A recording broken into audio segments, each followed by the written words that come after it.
12 বছর পর দেশে আসলাম, এসে দেখি আমার বউ কবুল বলে আমার ছোট ভাইকে বিয়ে করলো। এই রিয়া, তুমি 3বার কবুল বলে আবার কাকে বিয়ে করলে শুনি? আমি তো তোমার স্বামী আছি। আমার মুখে এই কথাটি শুনে সবাই চমকে উঠলো সাথে সাথে, আর সবাই আমাকে ঘিরে ধরে। রিয়া বলল, তুমি বেঁচে আছো এখনো? তুমি তো মারা গিয়েছো। তখন আমি বললাম, আমি মারা গিয়েছি মানে? কি বলছো এসব তুমি? তখন রিয়া বলল, এই সত্যি করে বলো তুমি কে? আরে আমি তোমার স্বামী রাফি। আর কে তোমাকে বলছে আমি মারা গিয়েছি? তখন রিয়া বলল, এইসব মিথ্যা বানোয়ার কথা বলবেন না।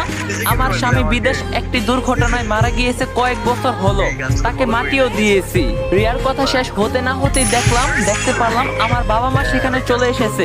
অনেকদিন পরে বাবা মাকে দেখতে পেয়ে জড়িয়ে ধরলাম, কিন্তু আমি লক্ষ্য করলাম তারা আমাকে কোনো পাত্তাই দিচ্ছে না। তখন জিজ্ঞাসা করলাম, মা বাবা তোমরা কেমন আছো?